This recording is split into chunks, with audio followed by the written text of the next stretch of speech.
Good Morning SAV, le podcast qui fait du bien à mon SAV. Bien le bonjour à tous. La rentrée des classes s'est bien passée, vous êtes à fond et mince, vous rentrez à peine de vacances et votre client il veut pas payer votre intervention SAV. Voilà, comme d'habitude, c'est toujours pareil. Il a bien voulu acheter sa machine, mais dès qu'on fait le service, il n'y a plus personne. Bon, qu'est-ce que je fais, Laurent? Bonjour à tous. Merci de me faire venir, Je sur une brûle question tout. touchy. Je brûle tout. Je claque les portes, je m'énerve. Ah, ça a plein de conséquences quand le client ne veut pas payer une intervention SAV, puisque on est intervenu, on a dépensé du temps, on a dépensé de la ressource, du carburant, on a dépensé des pièces, on a dépensé des consommables peut-être. Et puis en plus, on a un tech qui a fait tout ce qu'il pouvait pour que ça se passe bien, et qui du coup va pas du tout se sentir valorisé, puisque in fine, il a bien fait et le client ne veut pas payer. Après lui avoir mis une pression de dingue pour qu'il intervienne au plus vite. Bien sûr. Évidemment, c'est forcément un peu comme ça que ça se passe. Alors, évidemment que la question, elle est touchy, parce que on l'appréhende souvent après. C'est-à-dire qu'on est face au résultat, il veut pas payer. Donc, on ouvre un litige, une réclamation, et on commence à rentrer dans tout un tas de formes de négociations, donc plus ou moins, on va dire, énergiques, plus ou moins ouvertes ou fermées, on va dire. Et tout ça, ça produit en général pas grand-chose de bon, puisqu'on arrive un peu tard. Alors, il faut le traiter, évidemment, quand on a des réclamations ou des litiges, et la façon dont on va le traiter va être très, très importante, puisque c'est pas l'événement qui compte, mais la façon dont on réagit à l'événement. C'est le litige arrive, qu'est-ce que vous allez faire maintenant? Ça, c'est la question, mais on a déjà traité ça dans un de nos podcasts. Je vais plutôt revenir sur l'amont. Qu'est-ce qui fait qu'on arrive aujourd'hui à ce moment où le client ne veut pas payer?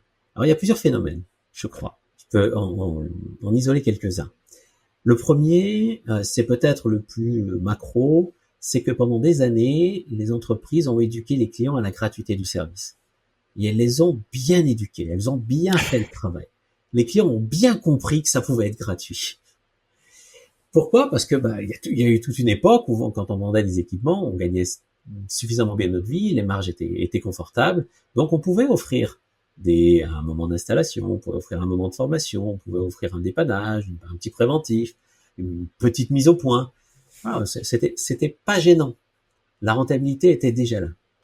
Et puis les temps ont changé, les temps sont devenus plus durs, la concurrence est plus rude, et les marges sur les machines sont nettement plus basses. De toute façon, la tendance est baissière.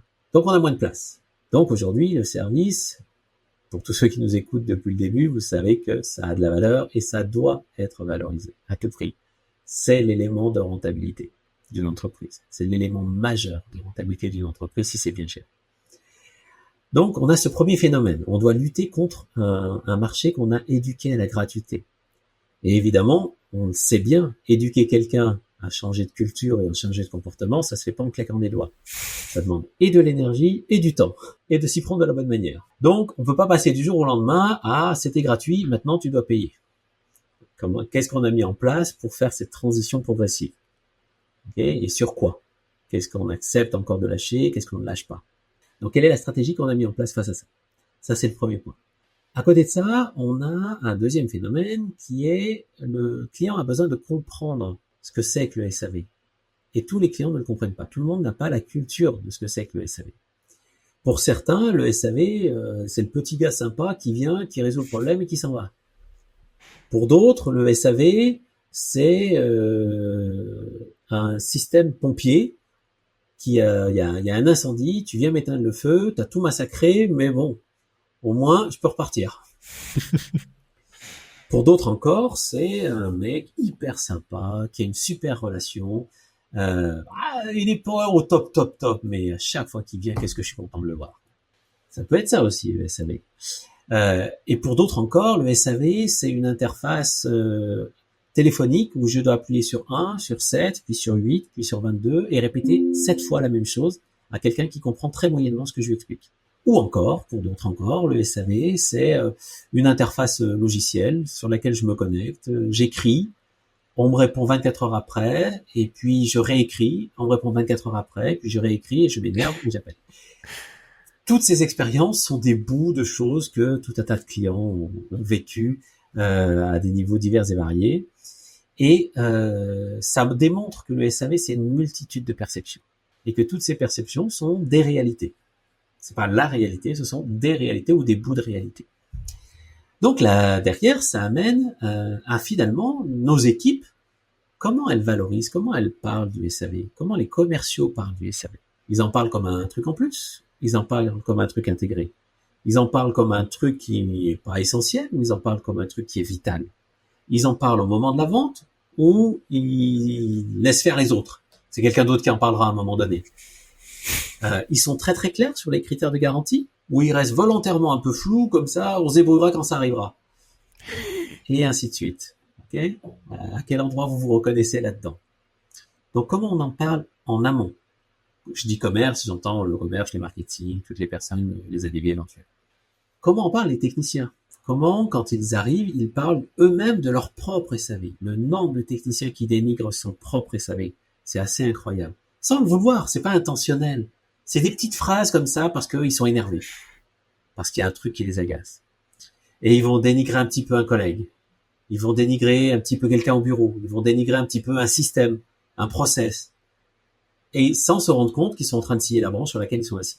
Quand je forme des techniciens à la relation client, ils me remontent beaucoup ce genre de contexte qu'ils ont vécu.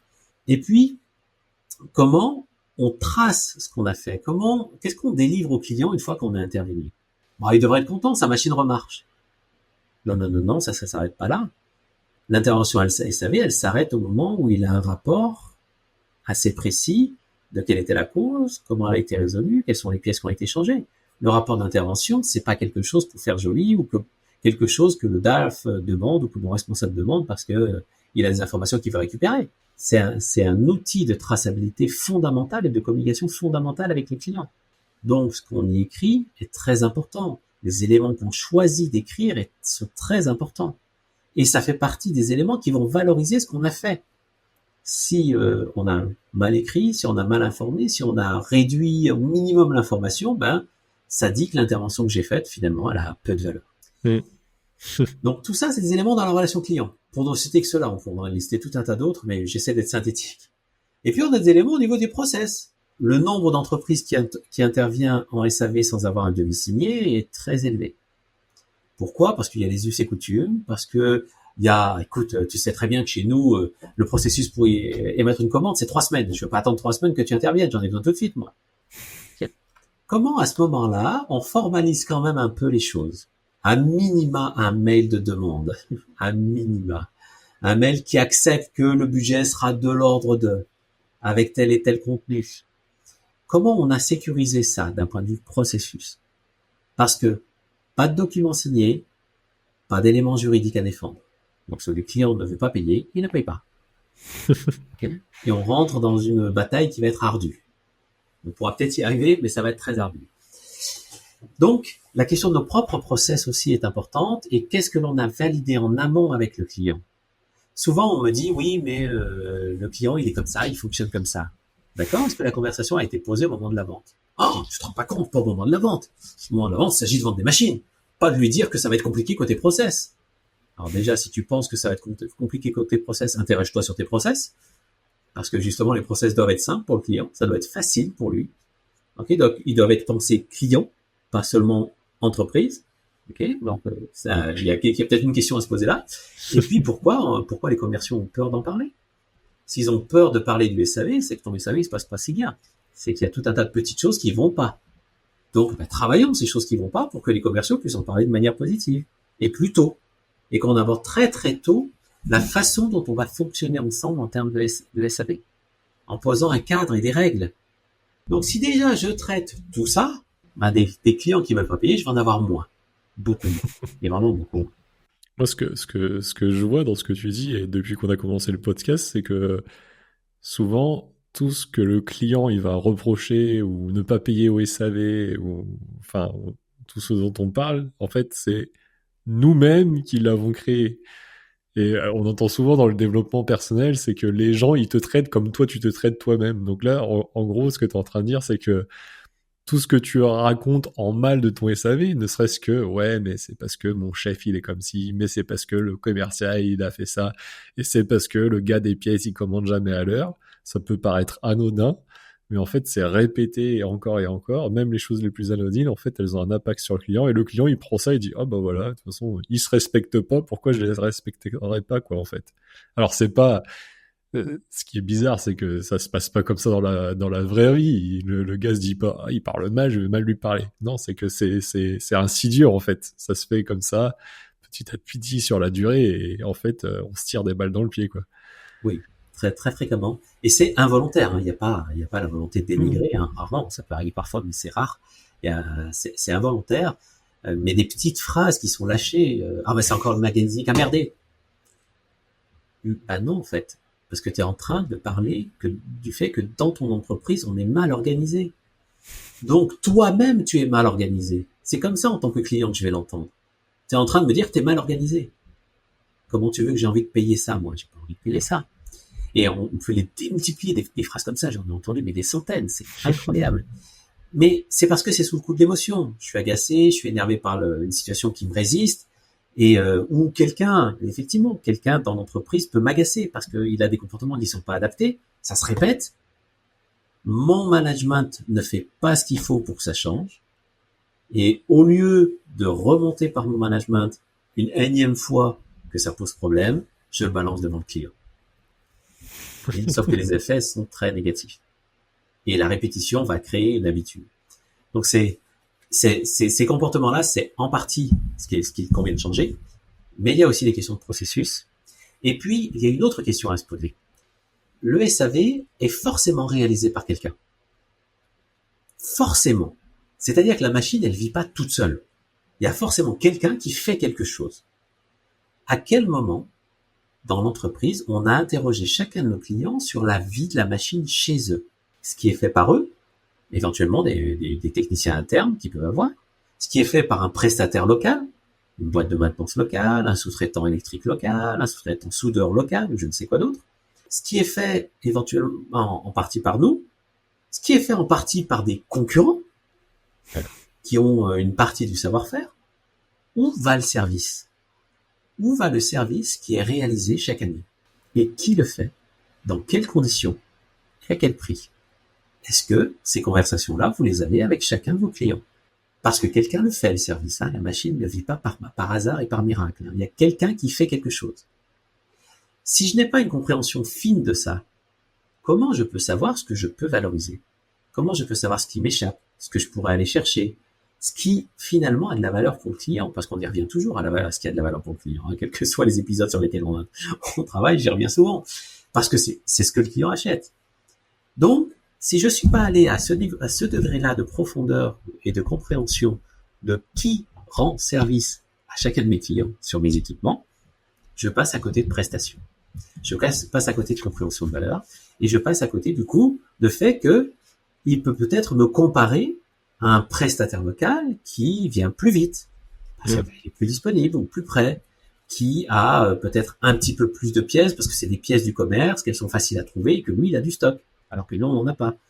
Peut-être qu'il a une spécificité parce que c'est un grand spécialiste de l'hydraulique, un grand spécialiste de l'électrique, et ben, il est plus performant que nous sur ça. Donc, c'est plutôt là qu'il va le chercher. Peut-être que son prestataire est effectivement moins cher, mais parce qu'il a moins de coûts de structure, etc., etc. Mais c'est un moins cher ponctuel, pas un moins cher pensé dans la globalité du cycle de vie de l'équipement. Donc, le client, il regarde le ponctuel et il le compare sur un élément ponctuel. Ouais, faut vraiment aller chercher. On n'a pas la bonne conversation. Oui. Encore une fois, il faut vraiment aller chercher la raison. Il veut pas payer. Ok, nous, on va tout de suite se dire, ah, c'est parce qu'on a mal fait un truc, c'est parce qu'on était trop tard, parce qu'on était trop cher. Ça se trouve pas du tout, quoi. Et là, on est dans l'optique où mon client ne veut pas payer le SAV, donc on a parlé d'une intervention finie. Mais bien souvent, selon ce que tu as dit, c'est qu'il faut rembobiner le film parce que la finalité, c'est il veut pas payer, mais c'est certainement au début que ça s'est joué. C'est-à-dire que la personne, elle est tombée en panne, par exemple, elle a demandé une intervention, sauf que personne ne lui a fait soit signer un document ou même lui a dit, attends, si on vient, ça va être facturé déjà, tu te rappelles, Noto, c'est ci, c'est ça va certainement, selon ce que tu m'as dit, avec mon expérience, tu vas déjà minimum en avoir pour 2 heures. On est d'accord qu'à la fin, il faudra payer un truc, quoi. Il y a aussi cette histoire-là qui a pas été fait en amont, certainement, de dire un petit peu, d'informer finalement le client, quoi. Même si ça peut paraître logique, justement, faut informer. Oui. Oui, parce qu'en fait, ce type d'information crée une forme de confrontation, en tout cas une peur de la confrontation. Si je n'ai pas l'habitude, si je suis un ADV ou un technicien ou une technicienne qui n'a pas l'habitude d'aller à la négociation, bah forcément, j'ai pas envie d'en parler parce que le client va dire oui, mais je suis pas d'accord, et on rentre dans une négo. Et là, ça peut être compliqué pour moi si je suis pas formé à ça. Donc, je peux m'interroger aussi sur, comme tu le dis, on a tendance à ramener les choses au début à soi. On a mal fait. Okay. Ou c'est le client qui fait mal quelque chose. Okay. On a aussi tendance aussi à rejeter la faute chez l'autre. Hein. Ça peut être l'un ou l'autre. Enfin, quand on rejette chez l'autre, mais chez l'autre, ça peut être donc mon tech, ça peut être mon commerce, ça peut être le client lui-même. C'est une partie de la réalité probablement. Il y a sûrement des éléments de réalité là-dedans qu'il faut aller regarder. La deuxième chose, et qu'on oublie souvent, c'est quel était le contexte. Et c'est là où, comme tu le dis, il faut rembobiner complètement le film. Il faut revenir au début. Qu'est-ce qui s'est passé depuis qu'on lui a vendu cette machine? Comment il s'est comporté au moment de la vente? On a souvent des indices très clairs au départ où le client pose tout un tas de questions sur le SAV au moment de l'achat. Et en disant plus ou moins clairement au commercial que, bon, le SAV, on est OK, hein, ça coûtera rien. Hein. On est d'accord. Ça coûtera pas grand-chose en tout cas. Et puis, le commercial va pas développer. En disant oui, vous avez peut-être de mauvais vécus sur le SAV, vous avez des questions là-dessus, quelle est votre vision du SAV, comment vous projetez le SAV, et si ces questions-là ne sont pas posées au tout début, elles ressortiront plus tard. Sauf qu'elles ressortiront au moment où on va être face à une panne. Et il va falloir intervenir tout de suite. Et évidemment, le client a potentiellement l'envie d'acheter une autre machine. Donc il faut le servir. Okay, parce que sinon on va avoir une pression forte du commercial, peut-être même de la direction, pour dire, bonhomme, tu y vas, ok, on a des ventes à gagner là, donc tu y vas. En plus le contexte, c'est difficile de rendre des machines en ce moment, etc., etc. Donc tout ça va rajouter de la pression, qui fait que, on va y aller. Et le process, on verra plus tard. La qualité, la traçabilité, la façon dont on explique, on verra plus tard. La qualité d'information qu'on lui a donnée avant, on verra plus tard. Le fait qu'il est très éduqué à la gratuité, on verra plus tard. Le fait que, en fait, dans 80% des cas, il va consommer ce service auprès d'un prestataire local qui n'est pas nous, il vient nous chercher que sur les extrêmes urgences, on verra plus tard. Tout ça, ça disparaît. Personne pose les questions. Mais moi, il y a une chose qui m'intéresse aussi là-dessus, c'est que je suis technicien, j'arrive sur une grosse urgence, c'est la panique, on va dire gros stress. Faut réussir à faire signer un document ou je suis même pas sûr de comment ça se passe maintenant, mais avant d'intervenir, prendre le temps d'expliquer ou de faire signer un truc pour être sûr qu'après, comme tu dis, j'ai des documents pour prouver mon intervention et pour réclamer un paiement.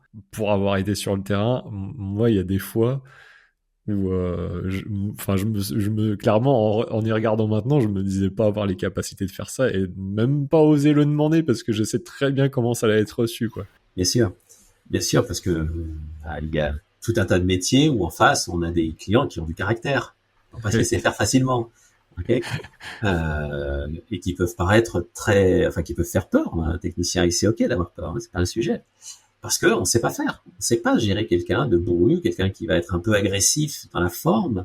On va le prendre personnellement au lieu de mettre de la distance, etc. Mais parce que tout ça, ça s'apprend. La relation client, ça s'apprend. Donc, si on n'est pas formé, c'est normal que ce soit difficile. La deuxième chose, c'est que on apprend peut-être pas assez. Alors, je prends les cas où on a fréquemment des litiges. Quand les process sont bien et que les clients sont OK et que la plupart des clients sont respectueux, signent les commandes, etc., c'est plus facile. Ça veut pas dire que de temps en temps, ils sont pas d'accord pour payer, ils sont tout le temps d'accord pour payer. Je vais dire comme ça. Mais les cas où c'est compliqué, la question, c'est comment vous apprenez de ce que vous vivez. C'est toujours la question que je pose régulièrement.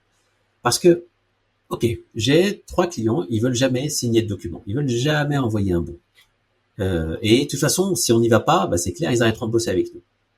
OK, prenons le chemin inverse. Prenons le temps en dehors d'un dépannage, à un moment où ça va bien, on est calme. On va le voir et on pose la problématique avec lui. On a un truc qui nous dérange. Ce truc qui nous dérange, c'est que le process n'est pas clair, les choses sont pas clairement posées. Donc, on a envie de bien faire avec lui, donc on va bien poser les choses. On se met d'accord sur quelques principes et on lui fait signer ces principes pour l'année. Et donc, on interviendra toute l'année dans ces conditions-là. Et c'est signé. Intéressant. Il y a toujours des solutions face aux problématiques qu'on rencontre chez les clients à condition de prendre du recul. De ne pas rester dans l'instant, l'émotion de la colère qui est là, ou de la frustration, ou de la peur, ou je ne sais quelle autre émotion, et de se dire, OK, comment faire pour que ce problème que j'ai qui est récurrent ne se reproduise pas. Et ce qui est toujours très surprenant pour moi, c'est que dans un monde technique, industriel ou technologique, on sait très bien le faire avec une machine. Analyser les problèmes récurrents, faire en sorte que le problème récurrent ne se reproduise pas, on sait très bien le faire avec une machine. Mais alors, dès qu'il s'agit de relations humaines, on oublie, on sait plus faire. Alors que ce sont les mêmes principes. Donc, appuyez-vous sur ce que vous savez déjà faire. Et encore une fois, plus ça va, moi j'ai été un réfractaire au CRM, parce que j'ai eu des outils quand j'étais au SAV, je voyais même pas, pour moi c'était même pas des CRM, mais finalement c'était ça, on devait un peu loguer ce qu'on faisait sur nos interventions, et surtout que c'était très mal fait, c'était fait pas sur le vif, parce que c'était pas disponible sans internet, ou c'était pas disponible sur une tablette, enfin pas disponible sur le terrain. Mais encore une fois, en fait, plus ça va, plus je me dis que le technicien qui ne remplit pas son CRM, il se tire des balles dans les pieds tout seul, parce que finalement, c'est à lui qu'on va aller chercher c'est avec lui qu'on va aller chercher des éléments de preuve et des réponses. Et la personne qui a vraiment pas fait l'effort parce que ça le gaffe, parce que c'est pas son job, parce que toutes les excuses qu'on peut entendre, pour le coup, en fait, il se met vraiment tout seul dans la mouise, quoi. Oui, en fait, c'est toujours la question de penser qu'on va s'en souvenir. Quand on est sur le terrain opérationnel, que ce soit technicien ou même dans des métiers opérationnels, hein, on pense qu'on va se souvenir des choses parce qu'on les a vécues, elles ont été intenses en général, donc ça nous marque. Là où on se trompe, c'est que notre mémoire, elle ne fonctionne pas de manière linéaire et elle réinvente chacun de nos souvenirs au fil de l'eau. Donc, du coup, on va oublier les choses, on va les transformer, on va oublier les éléments du contexte dans lequel on a vécu les choses. Donc, on a absolument besoin d'organiser notre mémoire. Et quand on va être face à un litige, resteront uniquement les écrits. Donc, si on n'a pas saisi correctement les éléments sur le rapport d'intervention, si on n'a pas saisi correctement les éléments dans un outil logiciel, quel que soit l'outil logiciel, même si l'outil logiciel n'est pas super adapté. Il y a plein de moments, effectivement, je rencontre des situations où l'outil c'est pas celui-là qu'il aurait fallu choisir par rapport au contexte que vit l'entreprise. Mais ça, c'est souvent comment elle a été accompagnée à bien définir son besoin, à bien comprendre son besoin, à bien comprendre les process qu'elle devait d'abord optimiser avant de mettre un outil logiciel dessus. Bon, c'est un autre sujet qu'on a déjà traité. Mais n'empêche que ça reste une question qu'on vit à ce moment-là. Les éléments que j'ai écrits dans mon CRM, ce sont pas des éléments de preuve, mais ce sont des éléments qui permettent de reconstituer clairement le contexte si j'ai bien écrit les choses, si j'ai été précis. Après, la question pour laquelle un technicien, un ADV, un assistant, quelqu'un au support ne remplit pas correctement l'outil, il faut se poser la question des vraies causes. Est-ce que c'est l'outil qui est bien adapté? Est-ce que les champs sont adaptés? Est-ce que la personne est à l'aise avec les outils informatiques? Est-ce qu'elle a été correctement formée, correctement accompagnée, etc. Enfin, il faut se poser des vraies questions et non pas se dire elle a pas envie. C'est pas suffisant. Ça. Il faut aller jusqu'au bout du questionnement et vraiment creuser les causes racines, vraiment aller les chercher pour mettre en face des vraies solutions. Donc la traçabilité est très importante pour nous aider à ce moment-là, pour au moins être capable de reposer le contexte et de réexpliquer pourquoi ce litige se produit. Parce qu'il faut qu'on puisse l'analyser correctement, et il faut que les personnes qui vont venir se greffer, peut-être le commerce, peut-être la direction financière, vont venir se greffer sur le sujet. Si on n'est pas capable de leur expliquer précisément le contexte, elles vont faire une analyse avec leur interprétation du contexte. Et forcément, ce sera appliqué. C'est ça.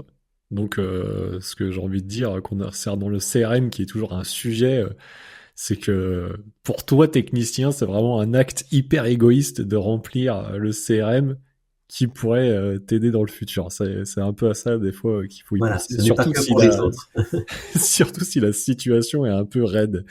Une autre chose aussi dont je voulais parler, tu l'as un peu abordé, c'est que on avait parlé de quand est-ce qu'il faut facturer au SAV. Et sur un de mes posts LinkedIn, il y a quelqu'un qui avait dit ouais, mais c'est bien beau tout ça. Nous, on prend des interventions chez des gens qui nous payent pas, ou même des interventions chez des gens qui ont des encours chez nous, parce que de toute façon, si on n'y va pas, on va le perdre. Mais c'est un truc de fou de faire ça. C'est-à-dire que tu vas chez quelqu'un avec ton entreprise dont tu sais très bien qu'il va même pas te payer, quoi. Ouais. Alors, on arrive à là, c'est quand même tordu, hein. Alors, je vais éviter de mettre un jugement dessus.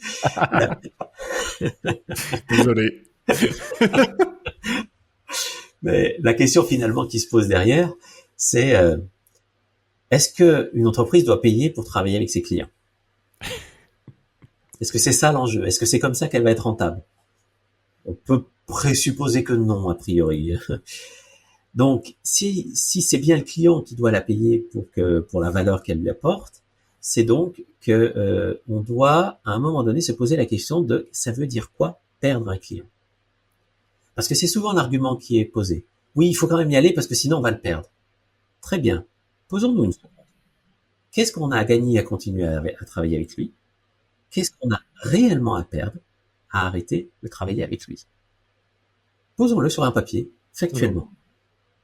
Et puis on va se rendre compte peut-être que dans certains cas de figure, effectivement, il faut quand même y aller parce que globalement, on gagne de l'argent. Et on a d'autres éléments positifs, peut-être de la recommandation, peut-être qu'il nous ouvre certaines portes, peut-être que c'est une référence sur le marché qui fait qu'on gagne d'autres clients. Il y a plein d'effets secondaires qui ne sont pas que financiers et qui sont importants à considérer. Donc, il ne faut pas simplifier la lecture. Ou peut-être qu'on va se rendre compte qu'en fait, pas du tout. En fait, on paye pour bosser avec lui. On ne gagne jamais d'argent. Okay, mais on est toujours dans l'espoir de la prochaine vente, l'espoir de ceci, l'espoir de cela, qui fait qu'on ne le lâche pas. Et peut-être qu'à un moment donné, il faut le laisser s'en aller à la concurrence, celui-là, parce qu'on n'y a aucun intérêt. Il nous ouvre aucune porte, il nous rapporte pas d'argent, il ne nous permet pas d'accès à tel ou tel élément de marché, segment de marché, etc. Et, il ne sert pas de témoignage, de référence, rien. Et ben alors à ce moment-là, laissez-le partir. Ça c'est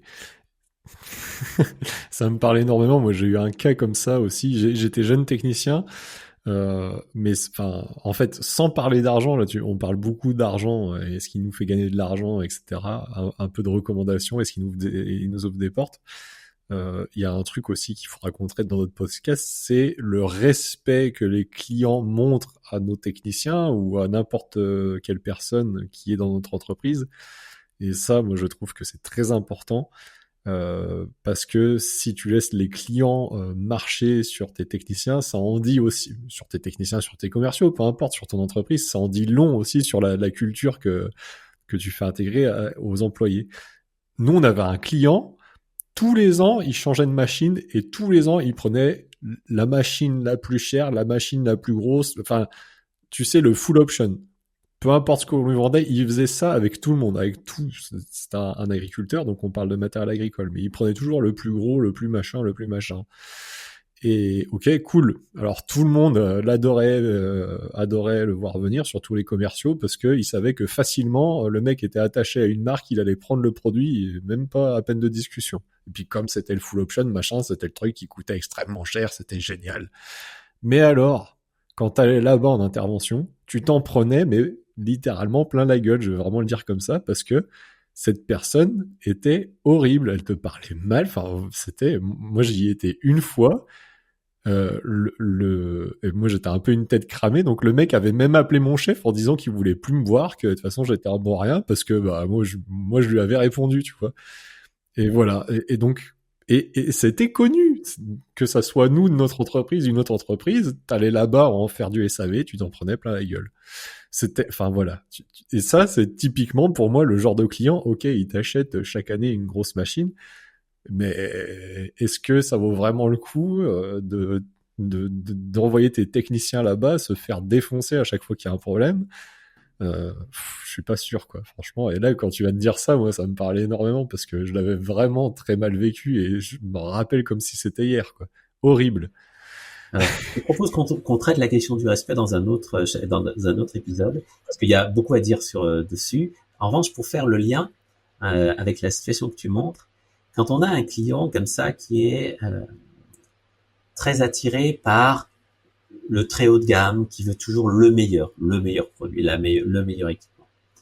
Déjà, ça commence à nous raconter qu'on a quelqu'un qui va être extrêmement exigeant. Ok ? Et on le sait dès le début. On n'a pas besoin de creuser beaucoup. Alors, je conseille toujours de creuser quand même. Mais on sait déjà, on peut présupposer qu'il va être extrêmement exigeant. Donc, le job, c'est de ne pas le laisser faire comme il fait d'habitude. Je viens, je demande la plus belle, je paye, je m'en vais. Je fais ça, enfin, je synthétise volontairement. C'est de dire, ok, tu achètes la plus belle, le plus bel équipement, ça c'est sûr.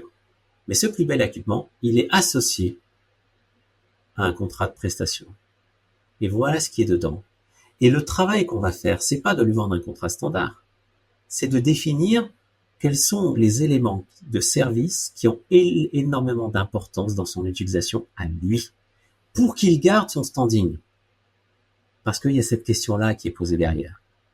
Si on n'a pas cette conversation-là, au moment où il va y avoir des problématiques derrière, et qu'on envoie quelqu'un, on l'envoie pas dans le bon mood.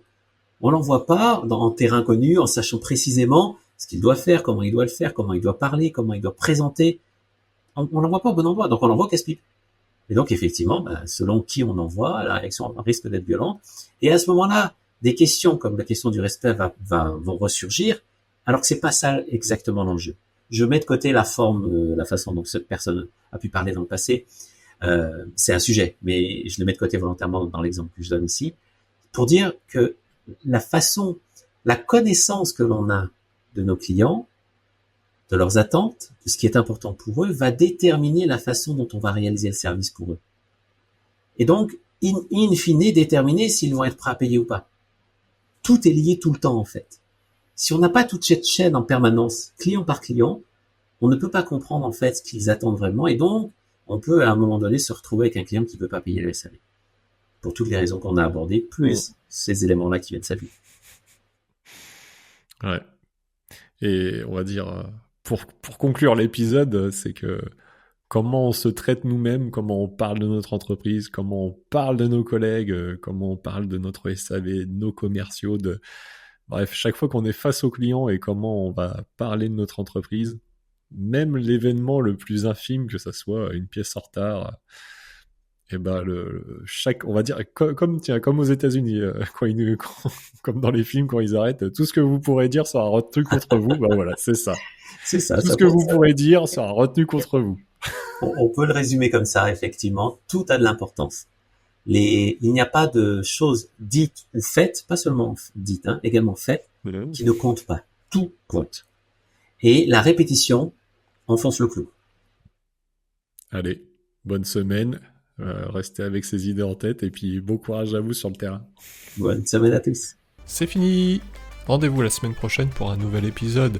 Sache que c'est Laurent Mella avec sa société Service Essence qui propulse ce podcast. Service Essence propose des services pour améliorer ton SAV, des formations, du consulting et tout un tas d'outils qui pourront te faire passer un cap avec ton entreprise. À bientôt.